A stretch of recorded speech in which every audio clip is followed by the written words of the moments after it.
हाय friends, मैं R Vijay Maurya NM study point में आप लोगों का बहुत बहुत स्वागत करता हूं। दोस्तों, आप लोग कैसे हैं? उम्मीद करता हूँ कि आप लोग बहुत अच्छे होंगे।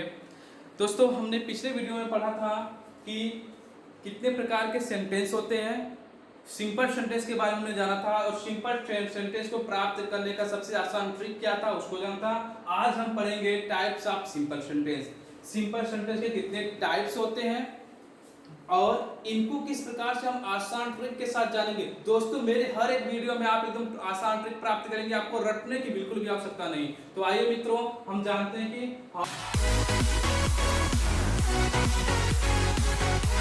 How many types of simple sentence. There are 5 types of simple sentence. Simple sentence 5 प्रकार के होते हैं। 5 प्रकार के होते हैं। आइए देखिए दोस्तों, फर्स्ट होता है असर्टिव सेंटेंस होता है या इसको डिक्लेरेटिव सेंटेंस भी कहते हैं। सेकंड होता है इंट्रोगेटिव सेंटेंस। थर्ड होता है इंपरेटिव सेंटेंस। फोर्थ होता है optative sentence and fifth exclamatory sentence. दोस्तों, असर्टिव और डिक्लेरेटिव सेंटेंस को हिंदी में स्वीकारात्मक वाक्य कहते हैं। स्वीकारात्मक वाक्य जी। और इंट्रोगेटिव सेंटेंस को कहा जाता है प्रश्नवाचक वाक्य। इंपरेटिव सेंटेंस को कहते हैं आज्ञासूचक वाक्य। ऑप्टेटिव सेंटेंस को कहते हैं इच्छासूचक वाक्य और एक्सक्लेमेटरी सेंटेंस को कहते हैं विस्मय आदि बोधक वाक्य। दोस्तों, ये 5 प्रकार के सिंपल सेंटेंस होते हैं। अब आइए हम इन सेंटेंस को बारी बारी से बिल्कुल आसान ट्रिक से इनको जानने का प्रयास करते हैं और इनको समझने का प्रयत्न करते हैं। दोस्तों, पहला वाक्य हमारा असर्टिव सेंटेंस और डिक्लेरेटिव सेंटेंस। इसकी डिफिनेशन मैं आपको बताने जा रहा हूं। इसकी definition, the sentence which gives us information or statement about an event is called an assertive or declarative sentence। देखिए दोस्तों, लिखा गया द सेंटेंस, वह वाक्य which gives us information, वह वाक्य। देखिए आप लिखा गया स्वीकारात्मक वाक्य। स्वीकारात्मक वाक्य का मतलब जो हमको इंफॉर्मेशन यानी हमको कहीं से किसी घटना के बारे में जानकारी मिलता है या उसके बारे में कथन स्टेटमेंट लिखा गया कथन मिलता है, उसको हम क्या कहते हैं?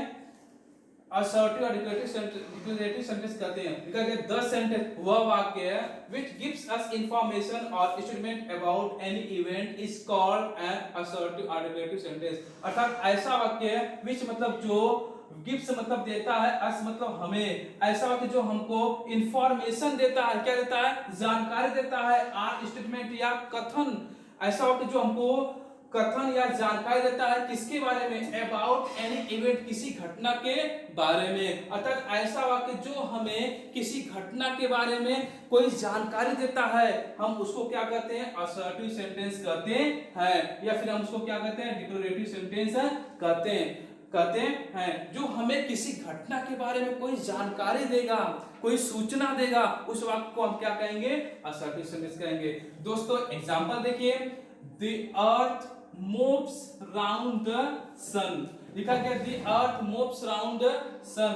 पृथ्वी सूर्य का चक्कर लगाती है। पृथ्वी सूर्य का चक्कर लगाती है। अब इस वाक्य से आपको क्या जानकारी मिल रहा है? पृथ्वी है वह सूर्य के चारों तरफ क्या कर रही है? चक्कर लगा रही है, उसकी चारों तरफ घूम रही है। ये हमको जानकारी मिल रहा है, इंफॉर्मेशन मिल रहा है। नेक्स्ट वाक्य में देखिए, Rana Pratap was the king of Mewar. Rana Pratap, वही राणा प्रताप जिनके घोड़े का नाम चेतक नाम था। Rana Pratap was the king of Mewar. Rana Pratap Mewar के राजा थे। क्या जानकारी मिल रहा है? एक हिस्टोरिकल इंफॉर्मेशन मिल रहा है कि राणा प्रताप मेवाड़ के राजा थे। तो देख पा रहे हैं दोस्तों कि इन दोनों वाक्य से हमको इन्फॉर्म किया जा रहा है, हमको जानकारी दिया जा रहा है, हमको कोई स्टेटमेंट बताया जा रहा है। इसलिए वाक्य क्या हो जाएगा? असर्टिव या डिक्लेरेटिव सेंटेंस हो जाएगा। अब दोस्तों, हम इसको जानेंगे कैसे? सिर्फ देख के कैसे कहेंगे कि डिक्लेरेटिव सेंटेंस असर्टिव सेंटेंस लिखा गया है? बिल्कुल टेंशन लेने की जरूरत नहीं। एनएम स्टडी पॉइंट आपके साथ है। आपको एक एक पॉइंट समझाने के लिए आपको रटने की जरूरत नहीं है। देखिए दोस्तों, इसको याद करने या इसको सिर्फ देख के बताने का ट्रिक है कि जिस वाक्य में सब्जेक्ट आए, उसके बाद वर्ब आए और in the end of the sentence क्या है, यानी वाक्य के अंत में फुल स्टॉप आएगा। क्या है? सब्जेक्ट आए, वर्ब आए और लास्ट में क्या होगा? फुल स्टॉप होगा, वो हमारा कौन सा सेंटेंस हो जाएगा, असर्टिव सेंटेंस होगा। अब देखिए पहला एग्जांपल, द अर्थ, इसमें सब्जेक्ट क्या है, अर्थ हो गया, और मूव्स क्या है, वर्ब है, और इस वाक्य के अंत में क्या आया हुआ है, फुल स्टॉप आया हुआ है जी, लास्ट में फुल स्टॉप आया हुआ है, इसलिए वाक्य क्या हो जाएगा, असर्टिव और डिक्लेरेटिव सेंटेंस हो जाएगा।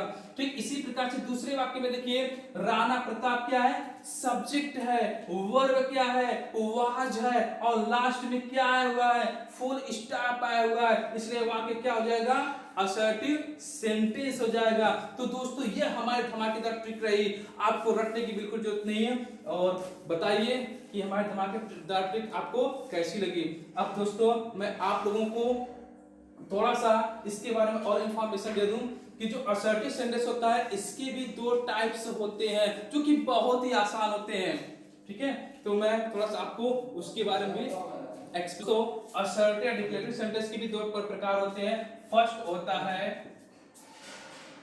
पॉजिटिव अफर्मेटिव सेंटेंस होता है, और सेकंड होता है नेगेटिव सेंटेंस होता है। दोस्तों पॉजिटिव और अफर्मेटिव सेंटेंस इसके टाइप्स होते हैं, असर्टिव सेंटेंस के दो टाइप्स होते हैं, पॉजिटिव और अफर्मेटिव सेंटेंस, और दूसरा होता है नेगेटिव सेंटेंस। अब पॉजिटिव अफर्मेटिव सेंटेंस क्या होता है, मतलब ऐसा वाक्य जो हमको पॉजिटिव इन्फॉर्म करे, जो हमको किसी घटना के बारे में पॉजिटिव जानकारी देगा, हम उसको कहेंगे पॉजिटिव या अफर्मेटिव सेंटेंस। और नेगेटिव सेंटेंस क्या होता है, ऐसा वाक्य जो हमको किसी घटना के बारे में निगेटिव जानकारी देगा, कोई निगेटिव इन्फॉर्म करेगा, निगेटिव स्टेटमेंट बताएगा, उसको नेगेटिव सेंटेंस कहेंगे। जैसे एग्जांपल देखिए दोस्तों, एग्जांपल देखिए, Ram is a good teacher, Ram is a good teacher, Ram एक अच्छा अध्यापक है। इस वाक्य से आपको कैसी नॉलेज मिलेगी, कैसी इंफॉर्मेशन मिलेगी, पॉजिटिव कि राम एक अच्छा टीचर है। वहां पे दूसरा एग्जांपल देखिए, Sita is not a good girl, Sita एक अच्छी लड़की नहीं है, सीता एक अच्छी लड़की नहीं। यहाँ पे आपको कैसी जानकारी मिलेगी, नकारात्मक जानकारी मिलेगी, सीता अच्छी लड़की नहीं है। दोस्तों मैं आपको बता रहा हूं कि आपको मेरे वाक्य में किसी भी सेंटेंस को रटने की जरूरत नहीं है, यहाँ पे आपके लिए भी एक धमाकेदार ट्रिक है इन दोनों को पहचानने का।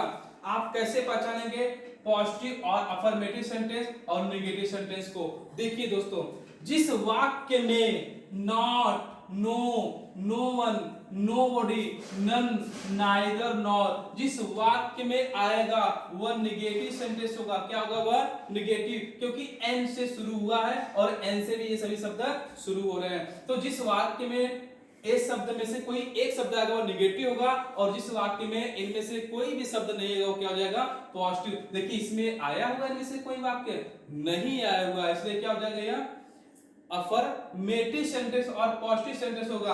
और दूसरे वाक्य में देखिए नॉट वर्ड हमारा आया हुआ है, जो नॉट शब्द इसमें आया हुआ है, इसलिए क्या हो जाएगा, यह नेगेटिव सेंटेंस हो जाएगा।